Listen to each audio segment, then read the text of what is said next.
Right, thank you. Very nice to speak to you all today. Excellent to see so many people here in Cambridge.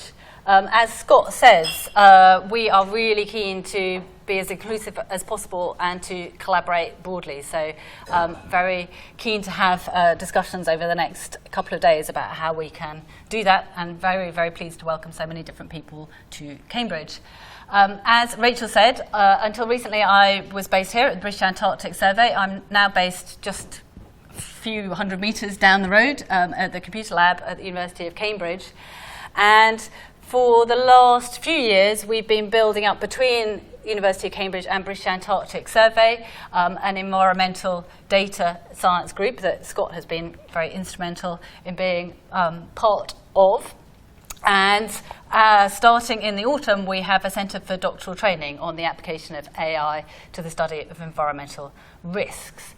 But actually, there's been a longer history of interest in this area in Cambridge and all the way back into the early 2000s, for example, where I was Deputy Director of the NERC Institute for Environmental E-Science, which was based at the Department of Applied Mathematics here at Cambridge. So it builds on quite long-standing interests. What I want to do today is just give you a little bit of an overview about some of the things that we are interested in Cambridge and where I see there's real opportunities in this area, and then link through to other talks that are going to follow over the next couple of days. So I thought I'd start off just with this. This is an overview of the topic areas that are going to be covered within our new Centre for Doctoral Training. We have 3 application area domains. The first one is on weather, climate and air quality. The second one is on natural hazards, so that would be earthquakes, volcanoes and so forth.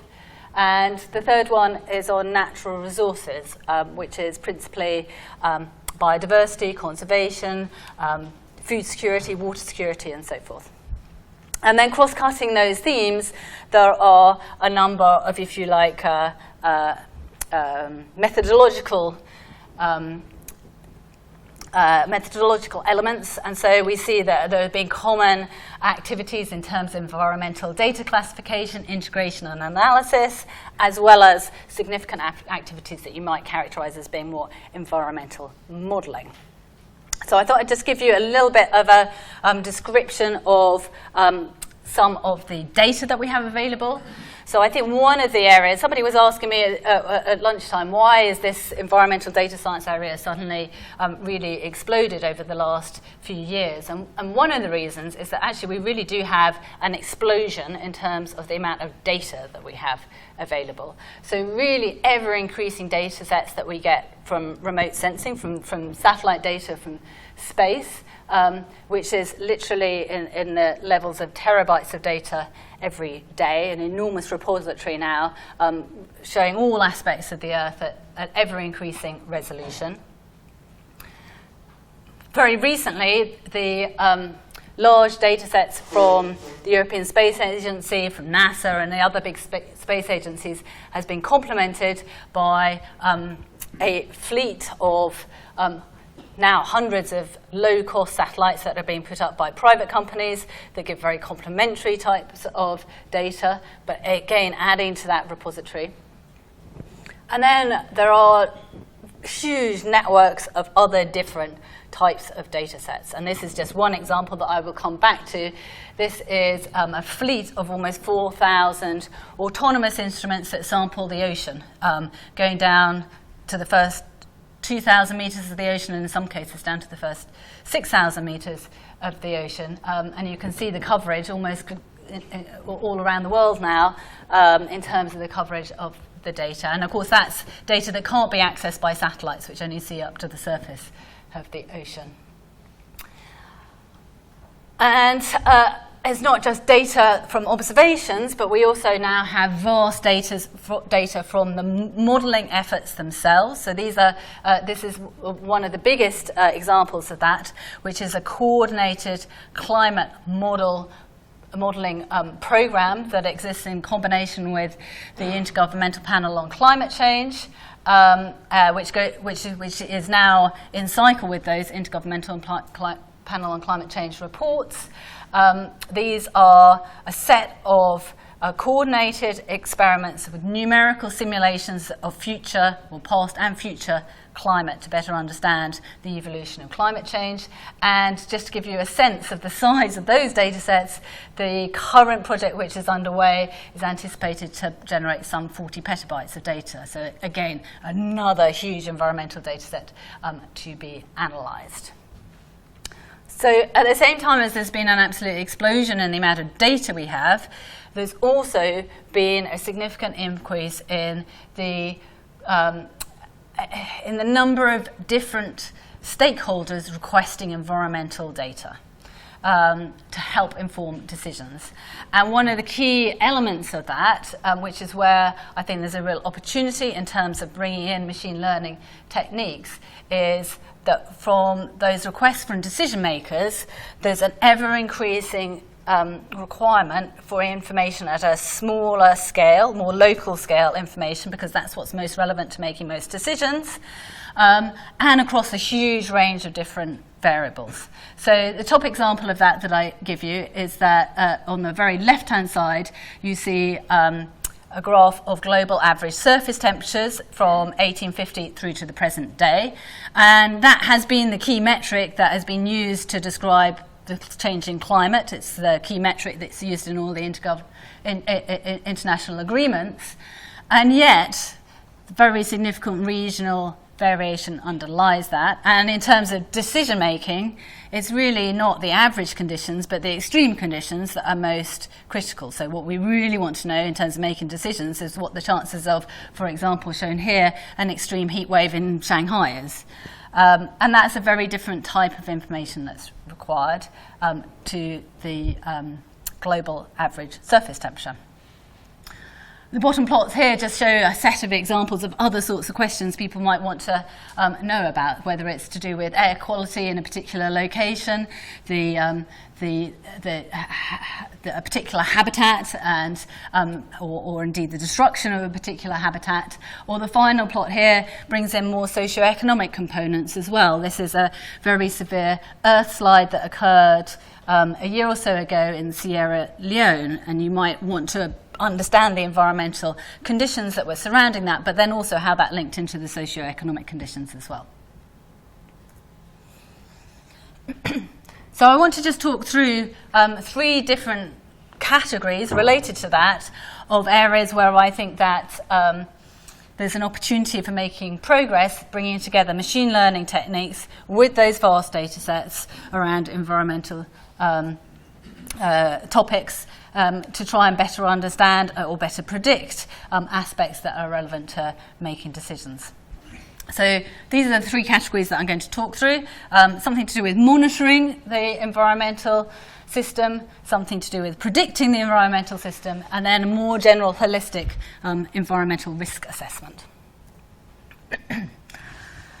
So in terms of monitoring the environmental system, there's a number of things that have already been conducted, and I'm just showing a few examples of work here that's been done by colleagues at the British Antarctic Survey. This picture I always like. I can see Pete somewhere here, isn't he? This picture I always like because it gets me a chance to say penguin poo. So this is the top picture you see there is the brown stains there are penguin poo as observed from space, and this is where we've been using satellite data of that penguin poo to identify penguin colonies, and then to look to see how those are changing over time, and therefore assess aspects to do with the effect of environmental change on those penguin colonies. And this is another related topic that's also been conducted by people at the British Antarctic Survey, and this is identifying whales from space, from satellite imagery from space. I think somebody who's more whale expert than me can tell me for certain, but I think these are fin whales, is that right? There we go. And then a third example, this is actually from colleagues at the University of Cambridge, There is a wood that's a photograph of it down there at the bottom called Madingley Wood, which is actually just about half a mile off in that direction. It is a site of special scientific interest. It's a very ancient woodland, and what you see at the top picture there is where hyperspectral imagery from satellite data has been used, and then a machine learning algorithm has been put on top of that to identify different tree species within that wood. So where you see red colours, that's where it's been identified that there are ash trees. Something that's a particular concern is ash dieback disease, which is affecting almost all the trees in the wood, unfortunately. Then green is elm, and the cyan colour is oak, for example. So really rich information that we're starting to be able to gained from a combination of satellite imagery and machine learning techniques that allows us to better inform conservation-related decisions. So more generally, it seems as though there's a significant opportunity to take these vast environmental data sets that we now have and see whether or not we can find ways of better synthesizing and indeed interpolating those different data sets using machine learning techniques. So in a sense, there's a common problem that you might be able to, that one can identify, where as inputs we have time, space, diverse different climate or other environmental data sets with many, generally with uncertainties associated with them. And what we might want to output might be a time series of a climate indicator or some other environmental indicator with error bands associated with them. So is there some common framework that we can use to try to systemize that sort of approach across a range of different data sets? There's a talk that I think it's either later today or tomorrow of one of my colleagues from the British Antarctic Survey, who's going to be describing how they've been using clustering techniques to look at oceanographic data. But there are many other different examples that you could imagine using in this similar sort of framework. Oh, there you go. There's the seals. You saw them already. That's another different data set. So moving on to the second topic area of predicting change. I'm going to take examples again here from the climate science world, because that's the world which I'm most familiar with, but you could equally imagine these examples applying to other areas of environmental science as well. And I'm just going to pick out 4 different examples where we're either already starting to work, or I think there's significant opportunities for working in the area of predicting aspects of the climate system using machine learning techniques. And this is the first one. So that's a picture of sea ice. Sea ice is just one example of a difficult to predict component of the climate system. It's difficult to predict because sea ice evolves on many different scales, using many different physical processes, and therefore it's just a fundamentally difficult thing to represent. And it's possible. Hobart, is there a sea ice meeting? Is that what everyone's at across the road? Farewell. Right. Okay. There you go. So if you're interested in sea ice, you can go just across the corridor. So one thing that we've started to explore is whether or not we can look at generating blended approaches where we keep our traditional physics-based modelling approaches and augment them with data-driven modelling approaches. So one of the key aspects, of course, of climate change is precisely the past isn't a good model of the future in a very simplistic way, where it's clearly a non-stationary situation. That's the whole point about being the climate changing. But equally, there are clearly important aspects of the physical system that we can learn through the historical observational data. So can we combine the two? In many ways, that sort of approach has already been used for decades in the weather and climate world, where we've been using data assimilation type approaches. And I guess this we see here as an opportunity for augmenting those sort of approaches, but also bringing in slightly different approaches to try to advance that. Here's another aspect of the climate system that is fundamentally difficult to model, and that is cloud processes. So I should say that the way that the physics-based climate models, for those of you who are not involved in this work, is that we have a good understanding of the key physics that's involved in the evolution of the atmosphere and the oceans and other components of the climate system. Largely in terms of the atmosphere and oceans, that's Newton's second law on a sphere that's rotating.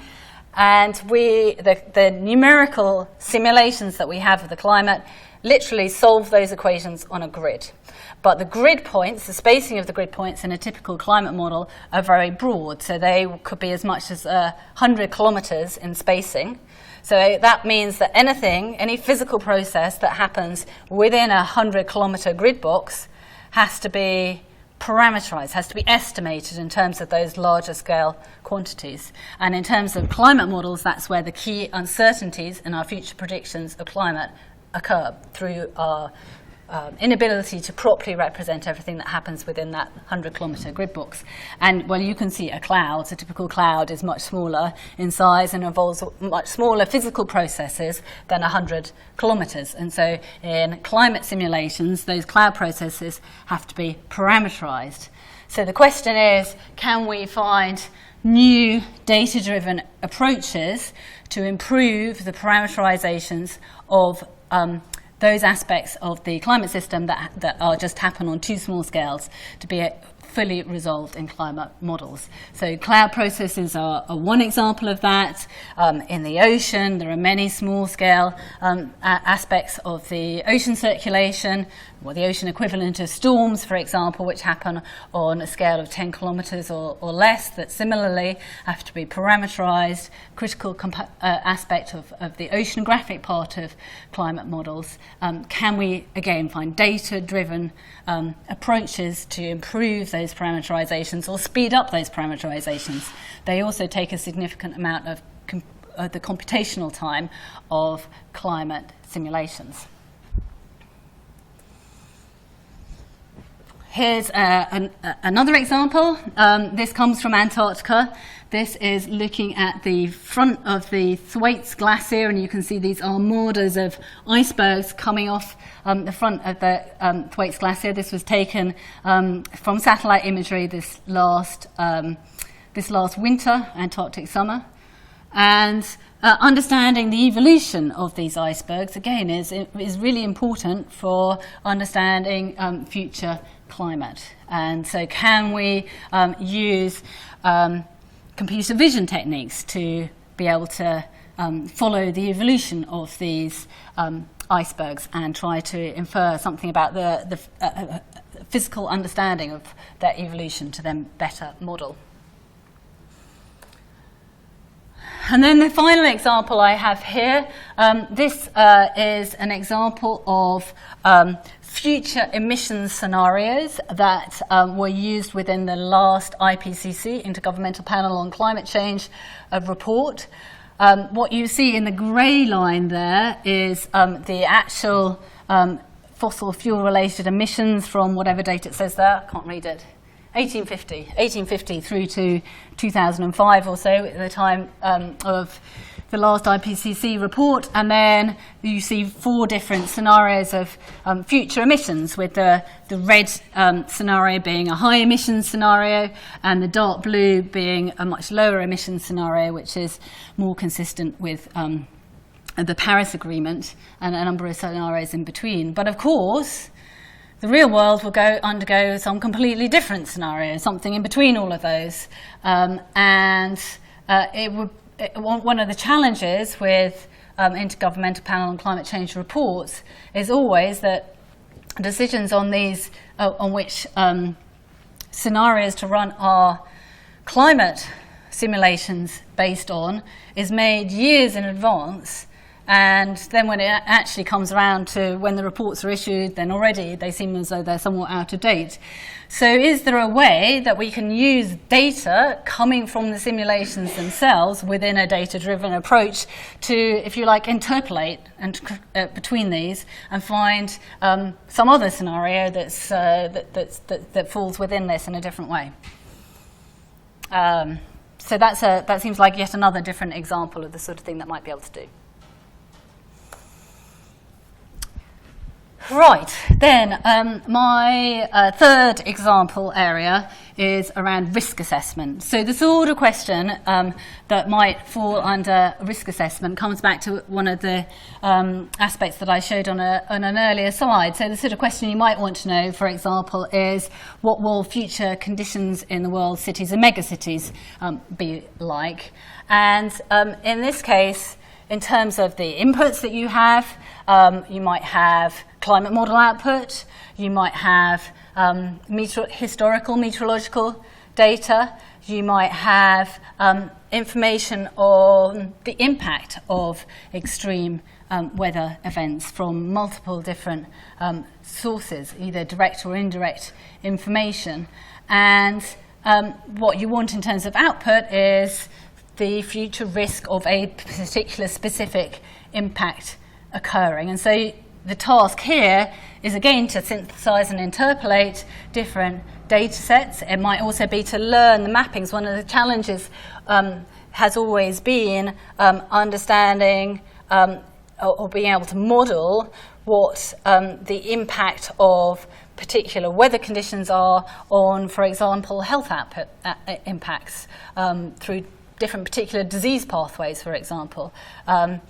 Or they might be, I'm going to come on to describe an example, what the impacts of particular meteorological conditions are on energy use itself through air conditioning use, for example, in heat waves, where it's not just the temperature, but it's also the humidity, the air quality and other aspects that all come into play, and how and exactly what combination are those most impacting the use of, for example, air conditioning.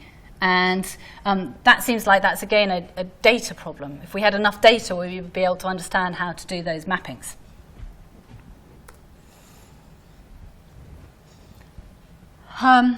So, as I have already described, current climate simulations are very good at projecting future global climate many years in advance based on emissions scenarios, but they, as I've already described, have coarse resolution, often 100 kilometres in the horizontal.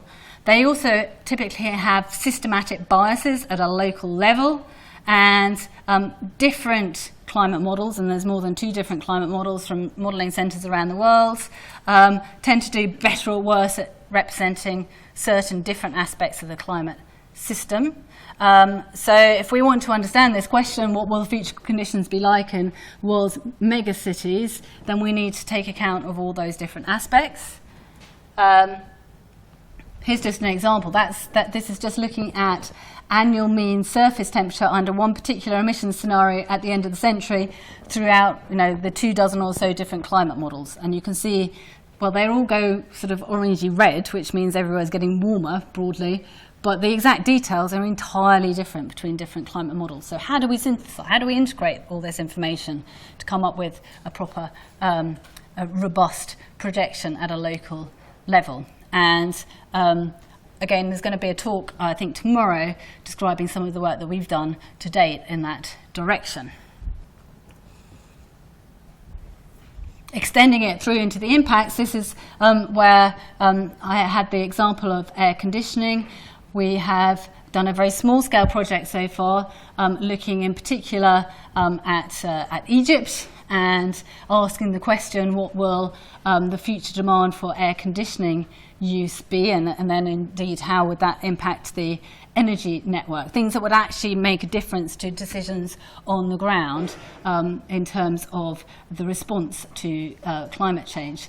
And one of the challenges there is actually getting hold of the relevant data. So what you see up there on the top right-hand side, we were trying to get hold of data around concerning energy use in Egypt, so we could understand when there were peaks or not in energy usage currently associated with exceptionally strong heat waves. There have been a number of very strong heat waves in Egypt in recent years, but actually getting hold of the data was very, very difficult, and I don't know whether anyone reads Arabic. I don't. I tried to put it through Google Translate. It didn't do a very good job for me. I believe that this is something to do with energy usage, may or may not be. But you can imagine that there's a real opportunity here in finding ways of accessing either the data directly or proxy data that would give us that information to be able to try and do these kind of mappings.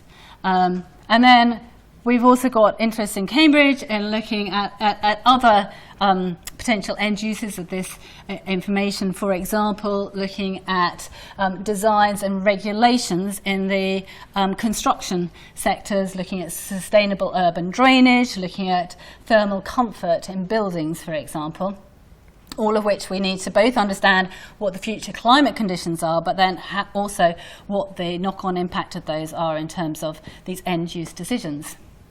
And then the final example is looking at aggregating that sort of information and asking questions such as how vulnerable is a particular country or a particular system. That might be the global financial system, or it might be global food supply to a particular climatic disruption. And here is another example, which is again looking at it sort of from a risk assessment framework. This is work that somebody who is involved in the FDL Frontier Development Lab program last summer was involved in. I don't think they're here. Are they here? No. And this is looking at trying to use satellite data and then machine learning techniques on top of that satellite data to map informal settlements. So in many of the growing megacities around the world, there are large informal unplanned settlements surrounding those. They're essentially the urban slums around the cities that are growing. They typically lack, because they've been unplanned, so they lack significant amounts of infrastructure. And for the development agencies, one really critical question is to understand how those are growing and what, and to try and understand aspects related to them. And if they can identify some of that information from space, using these techniques, then that really helps in terms of their resource planning and indeed if there are either natural or other disasters that inflict these areas, it helps with their disaster relief planning as well. So this is a particular informal settlement on the outskirts of Nairobi in Kenya, and what you see is two different satellite data sets at the top there. One is a rather relatively low resolution data set coming from the European Space Agency's Sentinel data, and the other one is a much higher resolution data set coming from a private provider. And then at the bottom you can see where on the two on the left hand side a machine learning algorithm has been used based on those satellite imageries to try and map those informal settlements, identify which ones are the informal settlements, and then the right hand side is where there's been an on the ground mapping. And the sorts of information that was used in these assessments were simply the layout of the streets, or the equivalent of the streets, which are much less on a regular grid than they would be in a planned settlement. Identifying what the roofing material is of the buildings. If there's lots of corrugated iron, that's a sure sign that this is an unplanned settlement, for example. Different aspects of the satellite imagery, the visual imagery itself, but also some of the other information from the satellite imagery to be able to detect what's in where these settlements are.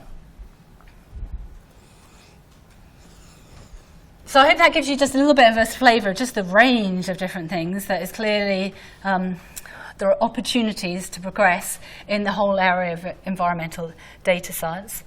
Coming back to the Centre for Doctoral Training that we have and the three overall themes within that, we've identified a set of different hubs where we see there being particular opportunities to work with stakeholder groups and develop particular applications around. In terms of the financial sector, the insurance, reinsurance sector, the built environment, I've already given some examples there, supply chains, environmental policy, sustainable development, low carbon futures. And we have a huge range of different partners that we will be working with in order to deliver that. Some on the policy side of things, both in the UK and internationally, and many, many different commercial partners as well, and in addition organisations like the European Space Agency, the Met Office and others. So we're very excited about what the future opportunities are as we build up this Centre for Doctoral Training.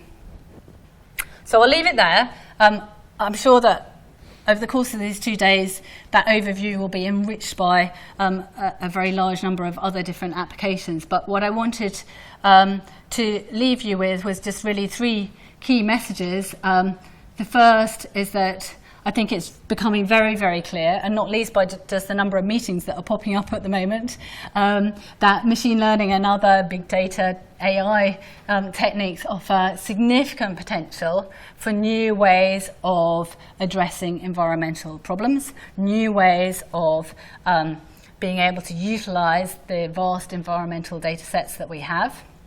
But that really does require bringing together experts both in the machine learning techniques themselves with experts in the environmental sciences. So that's why meetings like this, bringing those different communities together, are so important. And we're already building up a significant activity in Cambridge between the university and the British Antarctic Survey with an extensive range of partners, but we're really keen to work with the rest of the community nationally and internationally to help drive this forward. And if you're interested in the Centre for Doctoral Training, there's a link to our Twitter account there at the bottom, and our email list as well. So thank you.